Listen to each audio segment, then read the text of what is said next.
The saloon's doors slammed open on a gust of wind and snow, but no one inside looked up. Not until Caleb Hawthorne staggered through, laughing like a devil drunk on victory. He was soaked in whiskey, clothes reeking of sweat, smoke, and desperation, hat askew, beard unkempt, and eyes glassy with fire. He tossed a handful of coins on the bar. "Drinks for the house," he bellowed. Someone in the back hooped. A card game resumed. And at a corner table, the dealer shuffled, the chips stacked higher than they'd ever seen them in Dry Creek. But Caleb wasn't looking at the table. He was looking at the last thing he had left to bet, his own blood. The snow outside thickened as dusk dropped like a noose. Inside the cramped log cabin, just beyond the edge of town, Mary Hawthorne tightened her grip on the axe handle. She stood just outside the door, her sleeves rolled, hands red from splitting wood. The wind stung her cheeks, but she welcomed it. It reminded her she was still alive. "Ellie," she called, "bring that shawl." The woods wet again. Her younger sister emerged, holding a fraying quilt tight around her shoulders. At 15, Ellie still had the soft roundness of youth, but the last 2 winters had chiseled hardness into her eyes. She didn't complain anymore, not since Ma died. Mary stacked the last of the logs and exhaled. Smoke from the chimney curled upward like a ghost losing its grip. The sky had gone lavender with cold. Their father should have been home hours ago. "He's drinking again," Ellie said softly.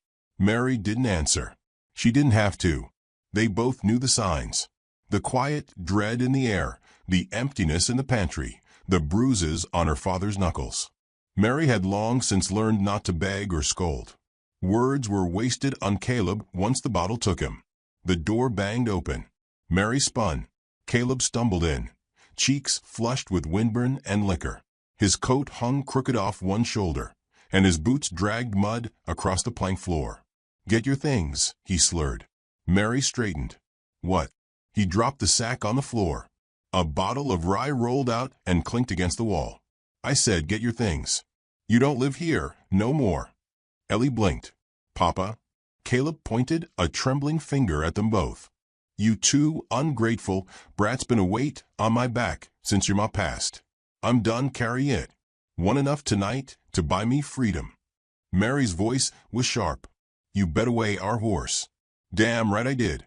That nag was old and full of worms. Got $2 and a bottle for her." He grinned proud. Mary's fists clenched, but she didn't raise her voice. She'd seen what came after that. "You have no food, no firewood left but what I chopped, no horse. Will you think you'll live on liquor and pride?" Caleb staggered forward. "You don't tell me what I do. You ain't my wife." Ellie flinched. Mary stepped between them. "We're not going anywhere," she said. Her voice was calm, cold, like the frost etching itself across the window glass. Caleb's slap cracked through the room like a pistol shot. Ellie screamed. Mary stumbled back, blood blooming on her lip. She touched it with her fingers and tasted iron. "You'll leave," he growled, "or I'll make you." Ellie cried, "Please, Papa, don't make us go out in the cold."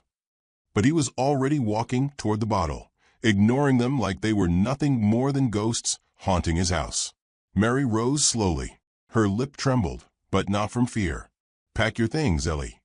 The girl hesitated. "Now," Mary said, more gently this time. They took what little they had.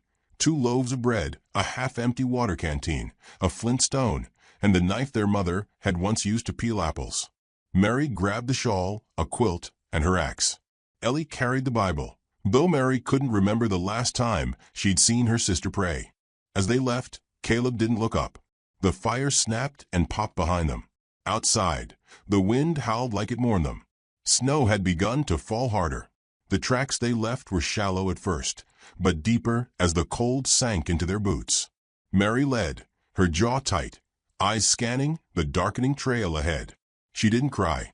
Ellie did. "Where will we go?" Ellie asked, barely above a whisper. "Anywhere but back." The trail wound into the pines, away from the cabins, away from the men with cruel eyes and hungry mouths. The storm picked up. Mary shielded Ellie with the shawl, wrapping it over both of them. Hours passed. Their boots soaked through. They followed a trail once used by trappers, one Mary remembered from when Ma was alive, when they'd pick berries in summer and collect wild onions in spring. Now it was buried under snow. Night fell hard. They found an old shack, rotted and crooked, nestled in a thicket. The roof leaned left. One wall had collapsed, but it was shelter. Inside, Mary set down the quilt. Ellie curled up immediately, teeth chattering. Mary struck flint against steel. Nothing. Again. Spark. Again. Spark. Flame. A tiny fire coughed to life. The warmth was weak, but better than none. Ellie looked up. "Do you think he'll come looking for us?" Mary stared at the flickering light. No. The silence after was heavier than the snow. Ellie sniffed. "What if we die out here?" Mary reached over and smoothed Ellie's hair. "We won't." "But what if?" "Ellie," Mary said, her voice breaking, "I won't let that happen."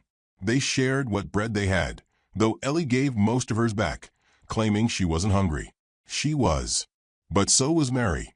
Outside, the wind died down just enough for the silence to feel wrong. Mary stood. Something tugged at her instincts. She stepped out of the shack, axe in hand. Snow drifted like ghost feathers. Then hoofbeats. She crouched low. The moon broke through the clouds, silvering the trees. Riders. Maybe 5. Maybe more. Shapes moved like shadows just beyond the clearing. Silent. Watching. Mary stepped back, heart pounding. Ellie appeared behind her. "Mary, are those riders?" Mary raised her hand to quiet her. The figures stopped. One dismounted. Even from a distance, Mary could see the man wore something different. Leather, not wool. Feathers in his braids. His silhouette moved like a dancer. Quiet. Purposeful. Cheyenne. Mary's breath caught. They weren't alone. And they had just stepped from one world into another. The wind had died, but the cold stayed. It hung in the air like judgment, heavy and waiting. Mary didn't move from where she crouched outside the collapsed shack. Her fingers clutched the axe handle, breath misting in front of her like smoke off a dying fire. Ellie huddled behind her, close enough to feel the older sister's heart pounding through the back of her coat. The riders didn't speak. They didn't have to. Their silence was its own kind of voice, ancient, watchful, and patient. The one who had dismounted stood at the edge of the trees, moonlight dancing off the beads threaded into his braids. Mary couldn't make out his face, but the way he moved said enough. He wasn't afraid. That made one of them. Ellie whispered, "Do you think they're going to hurt us?" "I don't know," Mary said, her voice barely air. The man stepped forward, slow and careful, hands open. No rifle, no war cry, just deliberate, controlled motion. The others remained mounted, still as statues. Then he spoke. Not in English, but the rhythm was unmistakable, gentle, even soothing. Mary's grip on the axe tightened. "We don't want any trouble," she called out. The man's head tilted, as though tasting the words. Then, in halting English, he said, "Cold. You come." Mary looked at Ellie, then back at the stranger. Every instinct in her screamed not to trust him, but her instincts had also led her here, abandoned, starving, with a sick sister and no path forward. "What do you want with us?" she asked. He said nothing else, only stepped aside and gestured into the woods. The firelight behind Mary flickered. It wouldn't last the night. Neither would they. She lowered the axe. "Come on," she said to Ellie. The mounted riders moved aside as they passed, their eyes unreadable.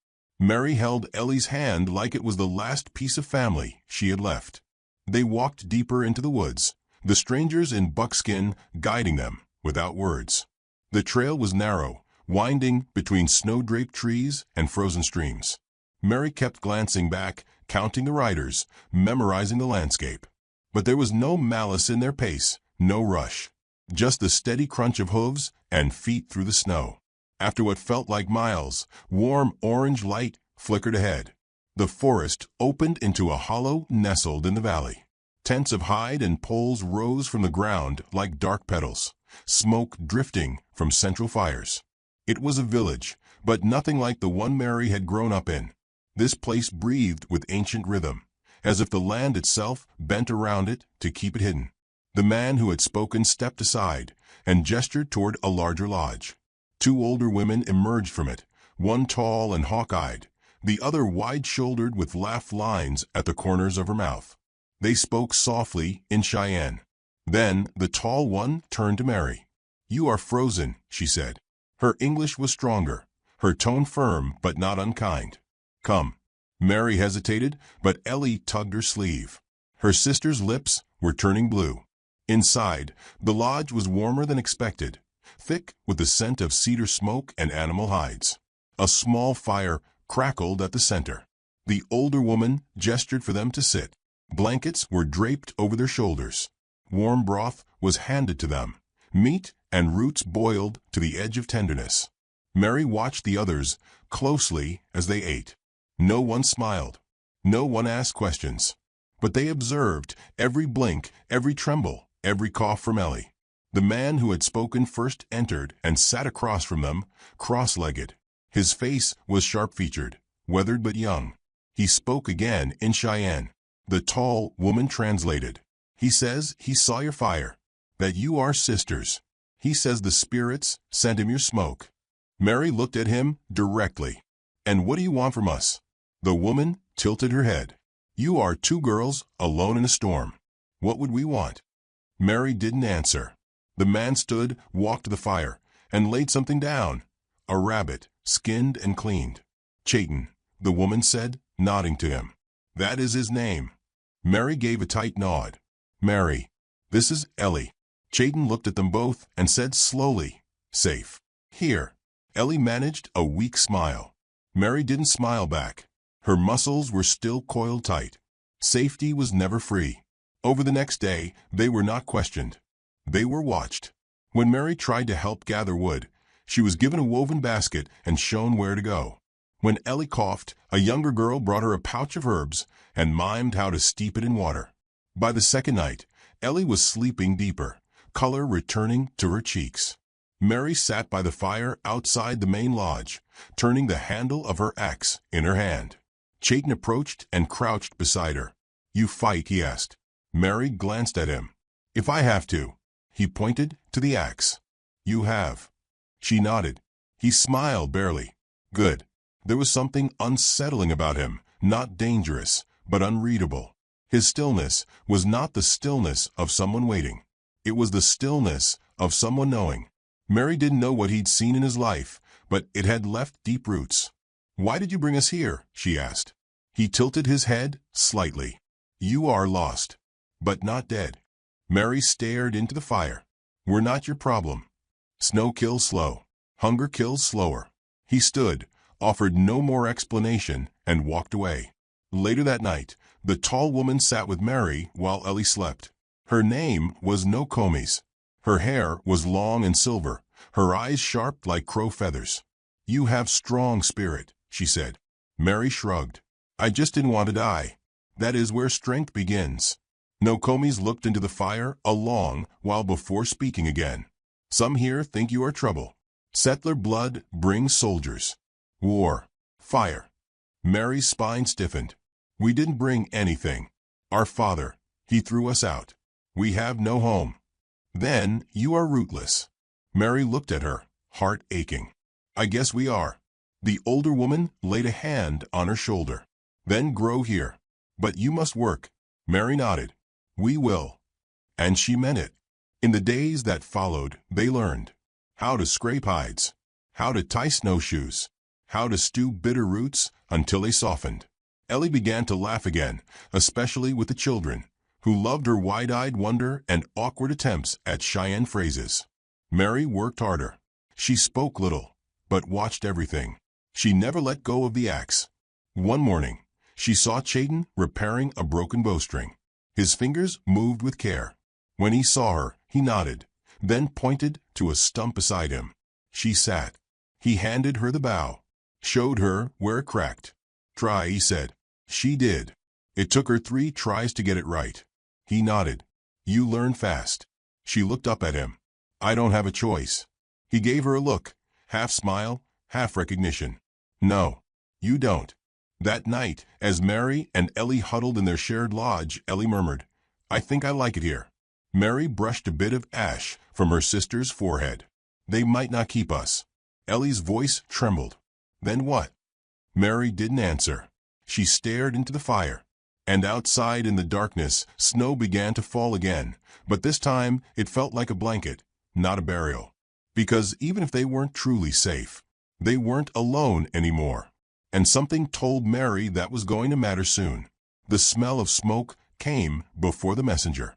It was late afternoon, and Mary was scraping bark from a stripped branch when Cheyenne rode into camp. His horse lathered with sweat, its hooves caked in frozen mud. Faces turned. Conversations died. The crackle of fires and the laughter of children were swallowed by his arrival. He dismounted without a word, face tight. Nokomis approached first, her cane tapping on the frozen earth. Cheyenne spoke low and fast in Cheyenne, his voice clipped. Mary didn't understand all the words, but she caught fragments: settlers, guns, raids, burned lodge. Her hands stopped moving. She stood slowly and met his eyes. What's happening? Cheyenne hesitated. Trouble. South of here. Settlers. He nodded. White men. Angry. Looking for something or someone. Mary's stomach turned to stone. They think we're with you. Or that you're lost. And need saving. Her breath caught. Saving from what? Cheyenne didn't answer. Ellie came running, cheeks pink from a cold, her braids bouncing. What's wrong? Mary crouched. Pack our things. But now, the elders met in the largest lodge that night. Mary and Ellie weren't invited, but they didn't need to be. Mary could see it in their faces when they emerged, etched with worry, streaked with fury. The warmth of the last few days had vanished. Suspicion hung heavy. Some of the Cheyenne believed the sisters had brought this danger with them, like sickness hiding under a smile. A woman with sharp eyes whispered, "They will come with torches next." They came before, someone else muttered. "We lost our sons that time." Mary kept her head down, but she felt the heat of their stares. She'd never known how quickly kindness could turn to fear. Later, by the fire, Nokomis sat beside her. "They're hunting you," she said plainly. Mary nodded. "They think we're missing, or stolen, or turned." Mary met her gaze. "We have." Nokomis studied her for a long moment, then gave the faintest nod. "Then fight with us, not beside us." Ellie shivered under the blanket. "I don't want to fight anyone." "I don't want to run anymore," Mary said. "If we run, they'll just chase the next ones." Cheyenne stepped out of the shadows. "They are moving north. Fast." "How many?" Mary asked. 15. Maybe 20. With rifles, that was enough to burn the whole camp. At first light, the snow crunched under hurried feet. Fires were doused. Children gathered. The hunters left on patrol, shadows against the gray dawn. Nokomis ordered the women to dig pits, disguise tents with snow, scatter the tracks. Mary armed herself with the axe. Cheyenne handed her a knife and a bow. She held it with awkward hands, but he only said, "Stay low. Aim true."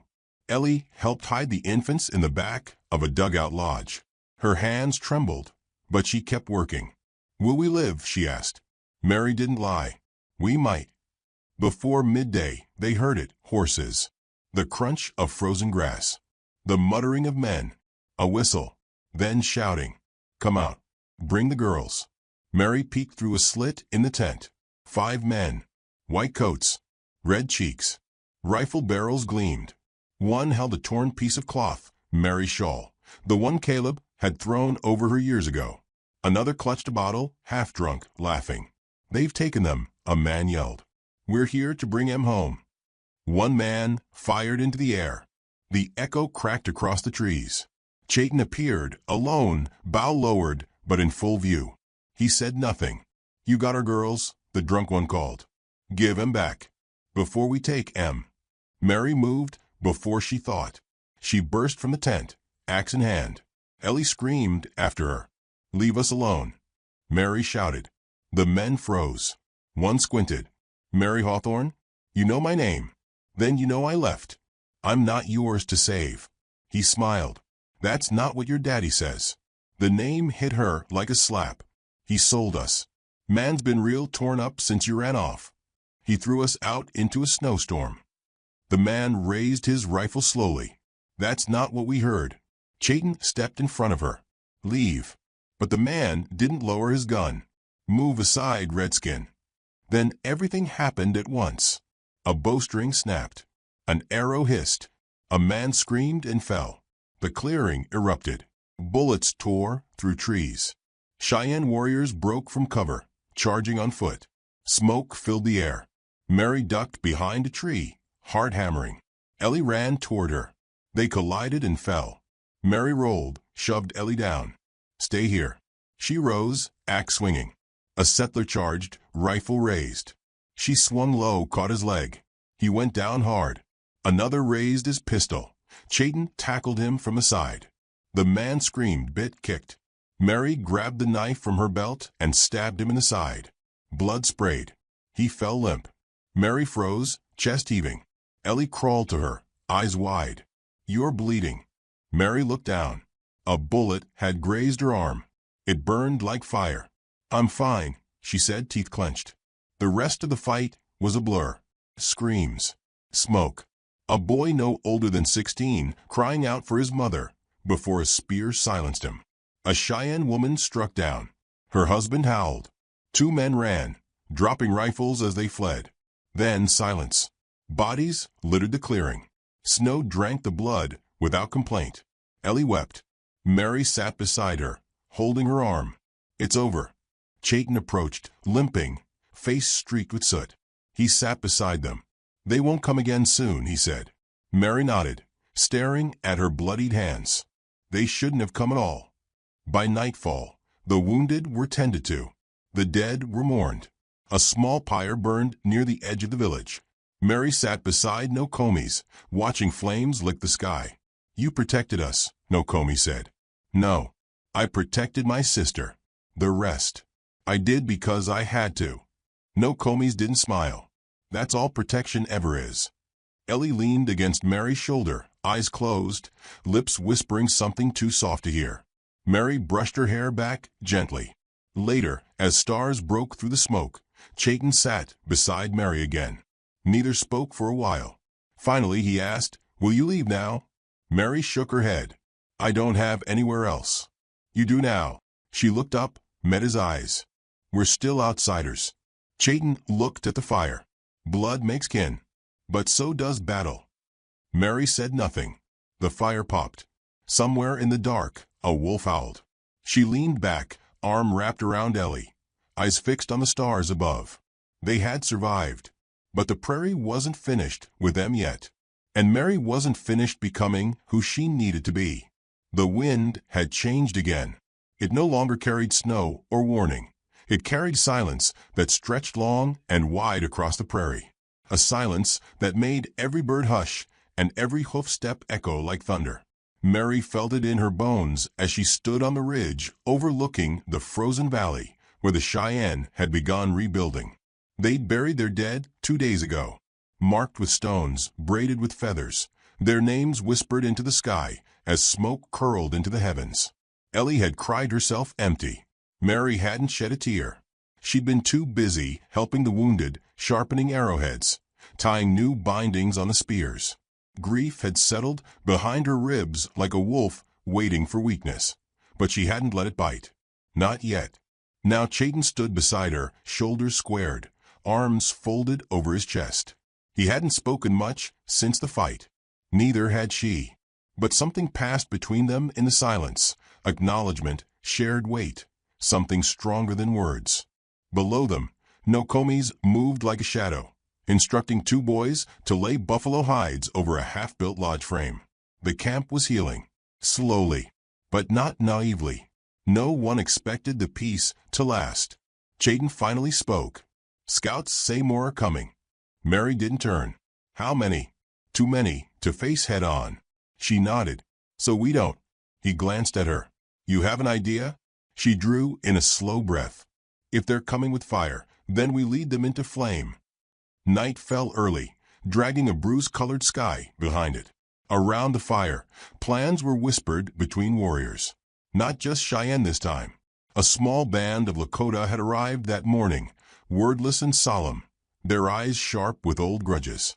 One of them, A woman with 3 long scars down her cheek shook Mary's hand like they were already family. Unity, it seemed, had been forged in blood. They prepared not to hold the village, but to evacuate the children, the elders, the wounded. The rest would stay behind, not to defend a place, but to lure the enemy into ground that was no longer theirs. Chayton's hand brushed Mary's shoulder as he passed her a wrapped bundle, flint, oil, thick cloth soaked in pitch. "You know where the old ravine is?" he asked. She nodded. "Where the trappers camped last winter. Dry brush all along the north slope. Wind's with us." Her hands tightened around the bundle. "We burn them." His eyes didn't flicker. "We burn them." Before dawn, Mary stood at the edge of the ravine with Ellie beside her. The younger girl had refused to leave with the others. "They'll come through the trees," Mary said, crouched low, watching the moonlit hills. Ellie didn't respond. Her eyes were locked forward, chin trembling. Her face was painted now, brown clay across her cheeks, charcoal under her eyes. A small knife rested in her lap. She hadn't spoken since the plan was made. Mary nudged her gently. "If I fall, you run." Ellie's head whipped around. "I'm not running." "You will if I tell you to." "No," Ellie said, fiercer than Mary had ever heard. "Not again. I won't leave you. Not even for heaven's sake." Mary smiled. It was small and sharp, carved from pride and sorrow. The first riders crested the distant ridge at sunrise. Dust plumed behind them, catching the light in shades of gold and blood. There were more than expected, at least 30 men, rifles slung, some with torches already lit. And leading them, tall and bitter-eyed, was Caleb Hawthorne. Mary froze. The breath left her lungs like a punch. It was him. His beard was thicker now, streaked with gray, but the gait, the scowl, the cruel set of his mouth, it was Caleb, her father, riding like a man who believed the world owed him retribution. He hadn't been looking for his daughters. He'd been hunting ghosts. And now he'd found them. She felt Ellie tense beside her. "Is that?" Mary closed her eyes for a second. "Yes. He came. Not for us." Ellie's voice cracked. "Then for what?" "For the fire," Mary whispered. "And he'll get it." They waited until the riders had entered the ravine, until they were boxed in, surrounded on both sides by trees thick with brush soaked in oil. Then Chayton gave the signal, 3 short bird calls, sharp and sudden. Mary struck flint. The cloth caught first, then the branches, then the air itself. The fire raced down the slope like a beast uncaged. Flames climbed and snarled.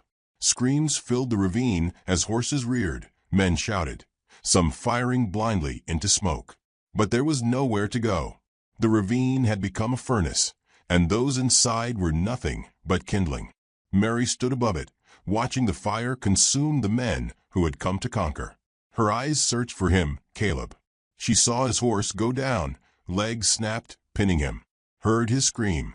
Saw him claw at the dirt, try to rise, only to vanish beneath a collapsing pine lit with flame. She didn't look away. Ellie turned into her, sobbing silently. When it was over, the smoke curled like morning veils above the scorched earth. Nothing moved below. Nothing but ash. Mary knelt beside her sister, heart pounding, face streaked with soot. Chayton joined them.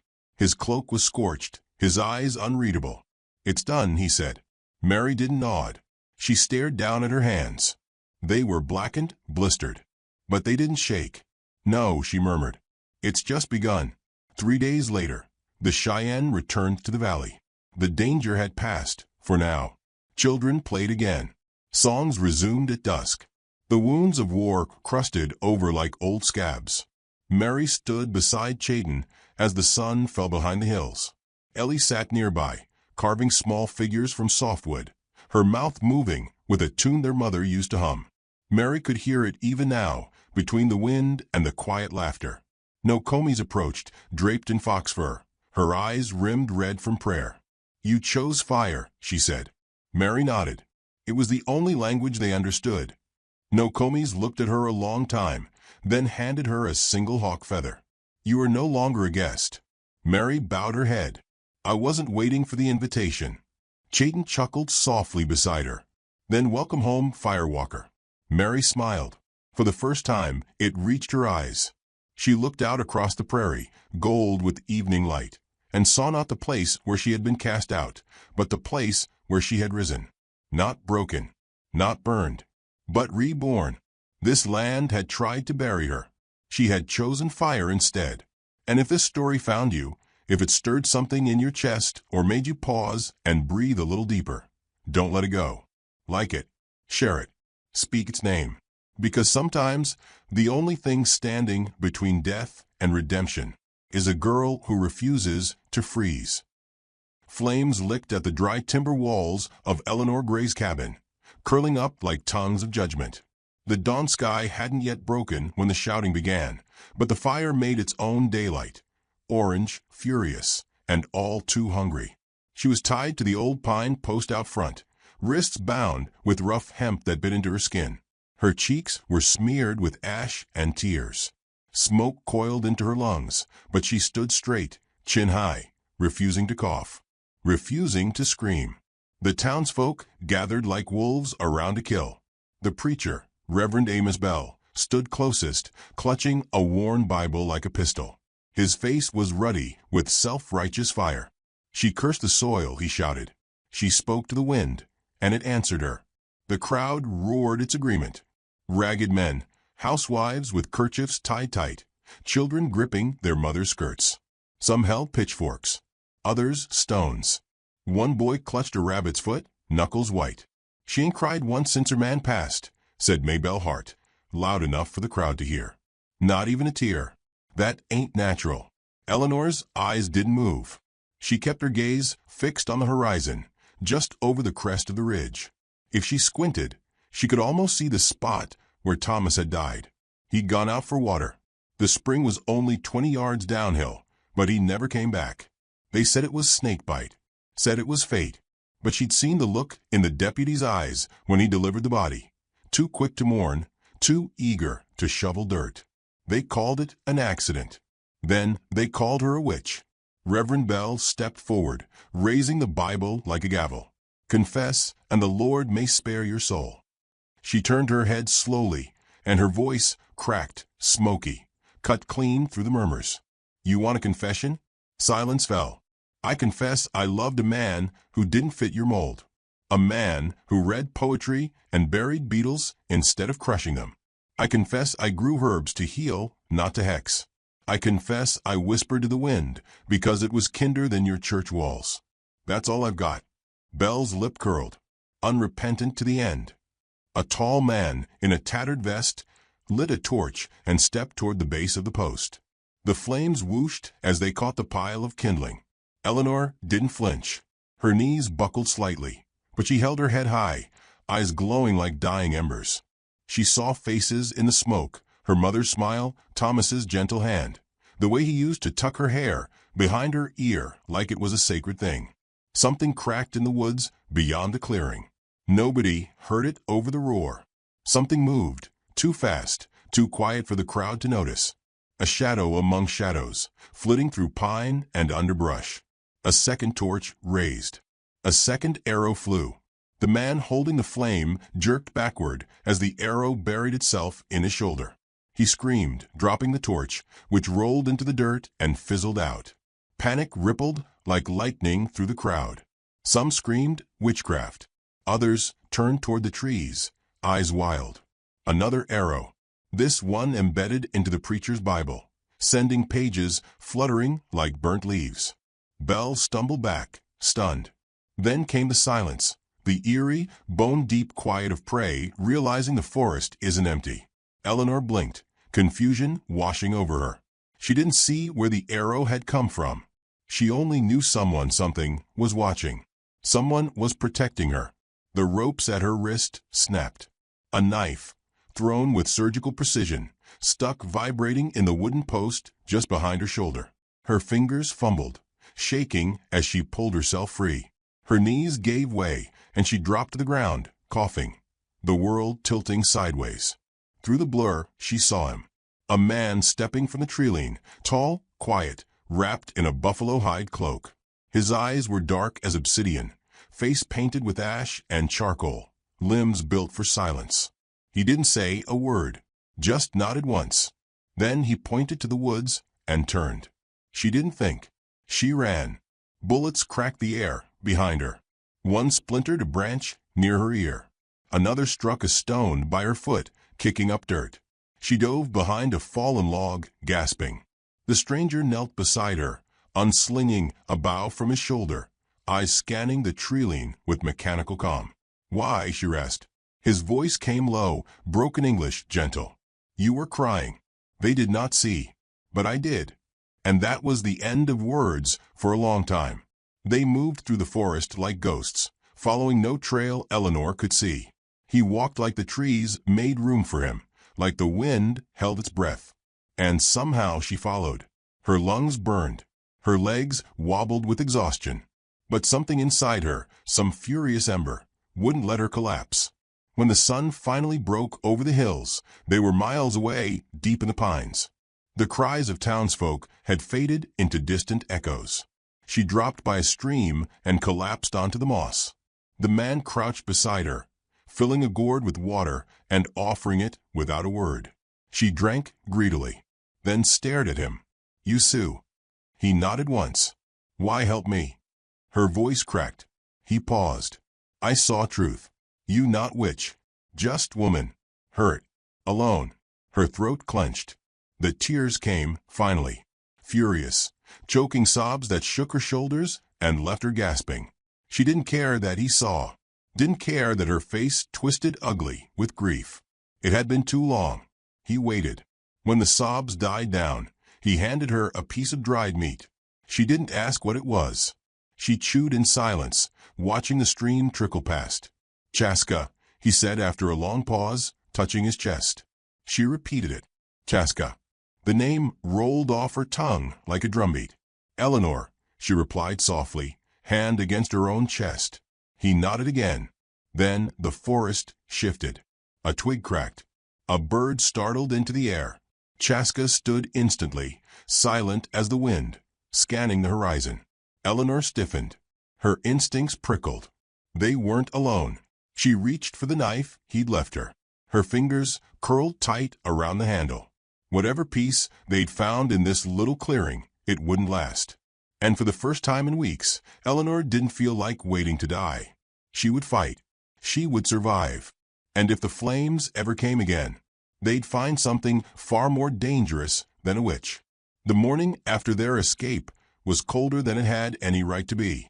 Eleanor's breath came in soft white clouds as she crouched near the smoldering remnants of a fire, wrapping her thin arms around her knees. Her dress, soaked from dew and torn at the hem, clung to her like second skin. Across from her, Chaska sat sharpening a stone blade, his eyes never drifting far from the woods. They hadn't spoken much since last night. There wasn't much to say. Eleanor's gaze wandered to her wrists, raw and red where the rope had chewed through skin. She flexed her fingers, remembering the crowd, the flames, the way the rope had burned hotter than the fire itself. She looked up at Chaska, his calm, the way he moved like nothing touched him, like the world couldn't dent him. She wasn't sure if she envied it or resented it. He finally looked at her, setting the blade aside. "You eat." He tossed her a strip of meat wrapped in leaves. She caught it barely, took a bite, chewed.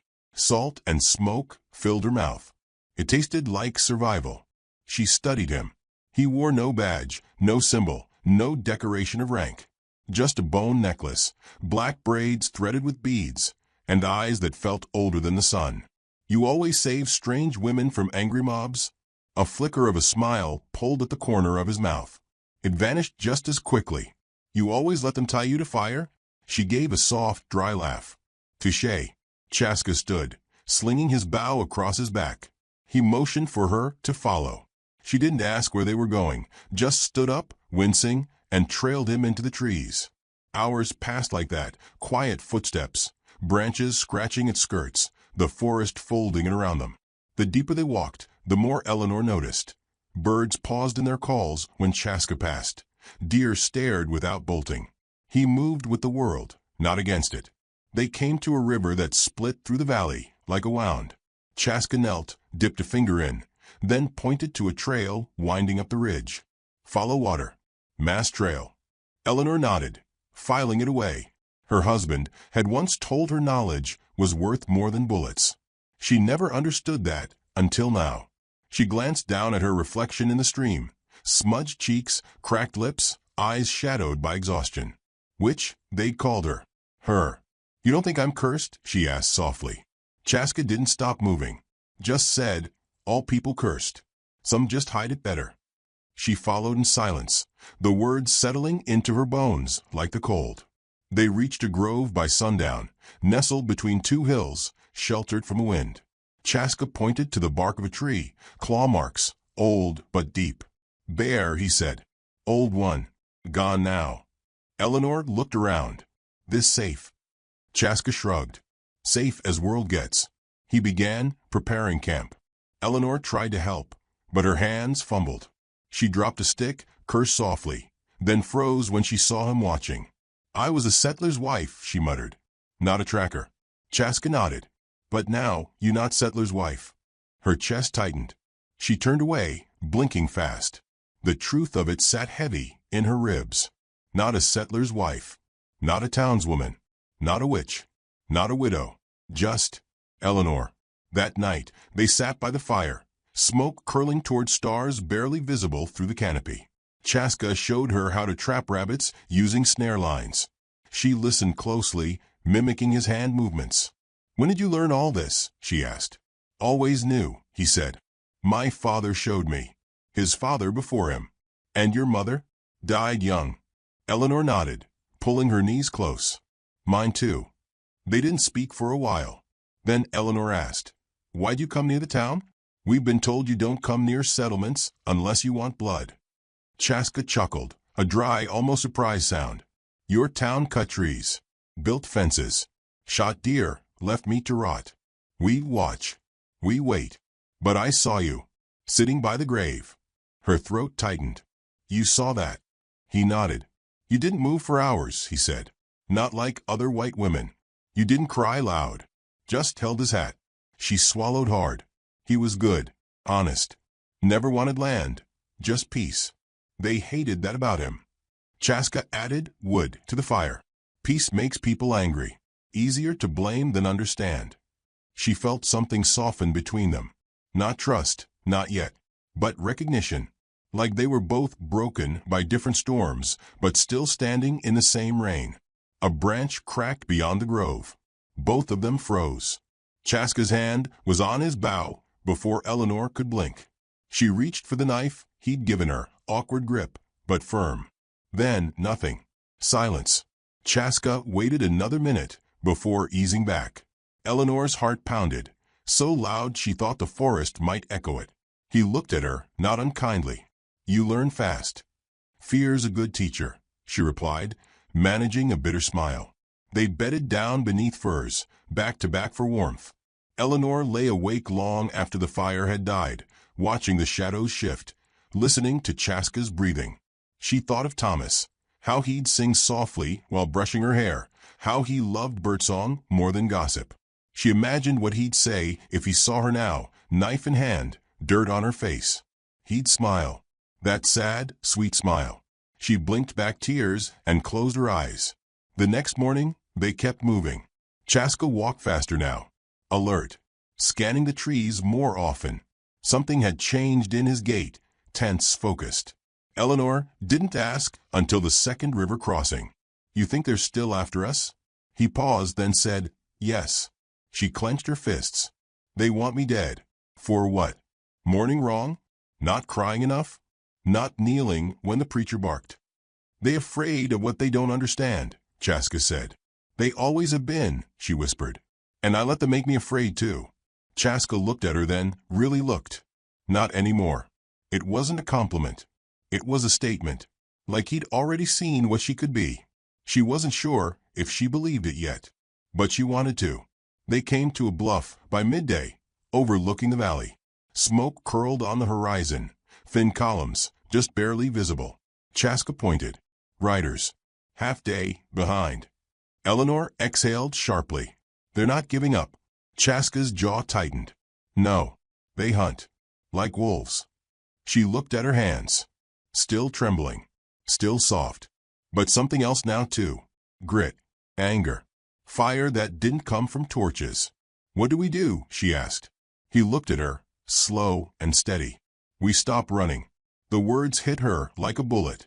Not because they were reckless, but because they made her feel something she hadn't in weeks. Ready. She straightened her spine. "Then let's make them regret the chase." Chaska nodded once. Below them, the smoke rose higher. They had a day. It would be enough. The air was brittle with anticipation. The scent of pine hung thick in Eleanor's nostrils, but beneath it was something else. Gunpowder, sweat, the sour stench of men who didn't bathe because they were too busy hunting something they convinced themselves was less than human. She crouched behind a ridge of stone, knife gripped tight, knuckles white. Chaska lay prone beside her, bow drawn, eyes narrowed on the game trail below. Their pursuers were close. For riders, maybe 5, moving like they owned the forest, like trees should bend to them and roots should part. "They're cocky," Eleanor whispered. Chaska's lips barely moved. "They think you're weak." She stared at her fingers, blistered, calloused from days of fleeing, of learning, of fighting herself. "They're about to learn." The first rider came into view, a wiry man with a crooked jaw and the kind of smirk that grew in the shadows of saloons. His rifle bounced lazily on his saddle, like he didn't believe the prey would fight back. Chaska loosed the arrow. The smirk never had time to vanish. The man tumbled sideways, his scream brief and messy. Panic exploded in the clearing. Horses bucked. Another man reached for his revolver, but Eleanor was already moving. She darted down the incline like a ghost, feet sure, blade flashing. She'd never stabbed a man before, had never even raised a hand in anger. But when her knife sank into the deputy's side, cold steel slicing through fabric and flesh, something in her snapped. He gasped, staring at her like she was some hellspawn risen in woman's skin. Blood soaked his shirt. He collapsed with a wet thud. The gunshots began. Cracks echoed off the canyon walls. Chaska moved like the wind, dodging between boulders, loosing arrow after arrow. 2 more riders fell. The last one turned tail, spurring his horse hard. Chaska let him go. Eleanor didn't. She picked up the deputy's revolver, leveled it with both hands. Her breath came ragged, but her aim was steady. Bang. The shot missed barely. Bang. This time, the rider yelped, clutched his thigh, toppled from the saddle. Chaska lowered his bow. Eleanor stared at the gun, her hands trembling. Then she dropped it, breathing hard. She wasn't sure what disturbed her more, the killing or the fact that it didn't disturb her enough. Chaska approached, crouched beside the wounded man. Blood soaked the rider's pants, pooling in the dirt. "Preacher sent us," the man rasped. "Said she was the devil. Said she hexed the water. Town's been sick since he buried her husband." Eleanor knelt beside him. "He died from poisoned water. You all knew that. You just needed someone to blame." The man grimaced. "We buried the well. Said it was God's will. But Belle, he was always watching you. Said you smiled at him wrong." Eleanor felt something cold bloom in her chest. It hadn't been fear, or suspicion, or sin. It had been jealousy.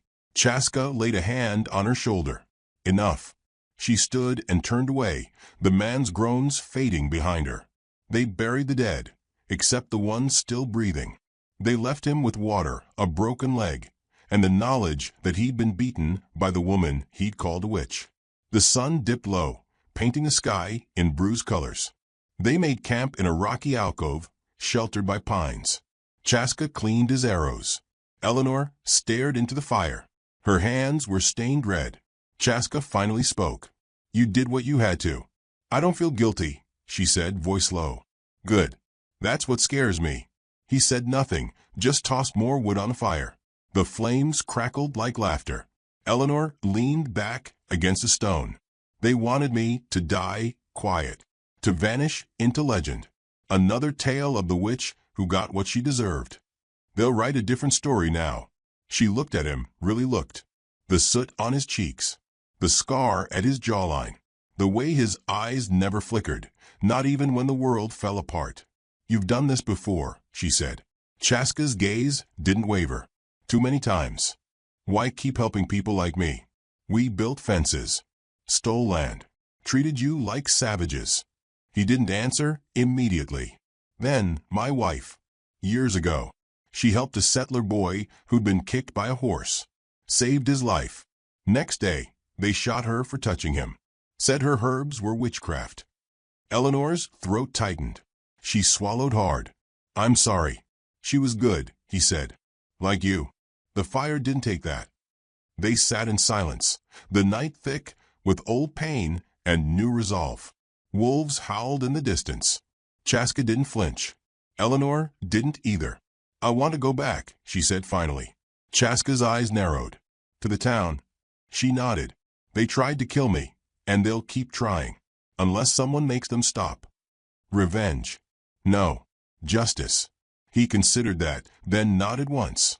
We ride at dawn, he said. Eleanor didn't sleep much that night. Not because she was afraid, but because the fire inside her burned too bright. The town of Ash Hollow hadn't changed. The buildings still leaned in the same direction, as though bracing for a storm that never came. The chapel steeple still pointed accusingly at the sky. The dirt road through the center still held the tracks of wagons and horses, though few dared to walk it now. Word had spread. A woman had escaped the flames, and she was coming back. Eleanor stood just outside the perimeter of town, wrapped in Chaska's buffalo hide cloak, hair unbound and eyes sharp as flint. Dust swirled around her boots, as if the earth itself was unsure of her return. Chaska stood at her side, bow slung low, arrows waiting. He didn't speak. He didn't need to. She'd made her decision. He was only here to ensure she survived it. They walked in slow, deliberate silence. Eleanor's fingers brushed the hilt of the deputy's revolver at her waist. It was heavy, ugly, and perfect. A few townsfolk peeked from behind shutters. One child pointed. A man pulled him back by the collar, eyes wide. Someone muttered the word witch. Another called her a ghost. Let them. If they thought her a specter, maybe they'd listen. Maybe they'd stop pretending their hands weren't soaked in kerosene. The chapel doors were open. Bell was already standing at the pulpit, cloaked in his Sunday robe though it was a Thursday. His voice carried on the morning breeze, quoting scripture about the fires of judgment. Eleanor stepped into the chapel's center aisle. The congregation turned as one. Some gasped. Some crossed themselves. A few clutched their spouses as if she might explode. Bell froze. His mouth went slack, sermon forgotten mid-sentence. I'm not dead, Eleanor said, loud enough for all to hear. Disappointed. The silence was thick, suffocating. She walked slowly toward the front, eyes never leaving Bell's. You told them I was cursed, that I brought ruin, that my husband's death was unnatural, that I hexed the well. You ran, Bell said, voice shaking. You didn't stay to face justice. I didn't run, she said. I was hunted, tied to a post. You made them think I was less than human. She admits it, someone whispered from a pew. No, Eleanor said, turning to face them. I admit to grieving. Quietly. I admit to not bowing to a man who offered condolences with one hand and reached with the other. I admit I loved a good man. And you killed him. You poisoned the well and blamed the wife. A ripple moved through the crowd. Doubt. Recognition. Bell's face twisted. Lies. Blasphemy. Chaska stepped forward. One silent motion. One arrow embedded into the base of the pulpit. Everyone went still. Eleanor's voice dropped low, tight. You lied to them. You convinced them their neighbor was evil. That their midwife was a witch. That a grieving woman was an omen. Also, no one would ask where the poison came from. Bell's face went red. You can't prove. I don't need to. Eleanor pulled the revolver from her belt, not to aim, but to show them what she'd become. I came back to give you a choice. Tell them the truth, or I bury the truth with you. People stood. People moved. The congregation that had once screamed for fire now watched a man squirm. Bell turned to the crowd. She's a liar. She survived, Chaska said flatly. That makes her dangerous. To men like you. Bell lunged, hand reaching for her wrist. Eleanor caught him mid-motion. The revolver cracked across his face with a bone-splitting thud. He dropped to the floor, groaning. She turned to the people, gun still in hand. "No more witches," she said. "No more pyres. If you're afraid of women who don't bow, learn to stand taller." She tossed the revolver at Belle's feet. He didn't pick it up. Outside, a wind kicked up, spinning dust into the air. The sky began to darken, not from storm, but from the sudden, collective recognition of guilt. A town's sins laid bare, too long ignored. Chaska motioned with his head. They'd said what needed saying. Now came the leaving. But Eleanor lingered at the chapel's door. "You don't have to love me," she said to them. "You don't even have to forgive me. But you will remember me." Then she stepped out into the light. They walked beyond the town limits, without pursuit. No one dared follow. Not this time. The horizon opened wide, golden plains and distant ridges. The place where she nearly died was far behind. The woman she used to be was buried with the ashes. She looked at Chaska. "What now?" He didn't answer immediately, just handed her a fresh waterskin. "We live," he said. "And when they tell stories, they won't call you witch. No. They'll call you fire." She smiled, the first real one in weeks. The wind tugged at her hair, at her coat, at her story. And she walked forward. If this story moved you, don't forget to like, subscribe, and share your thoughts in the comments.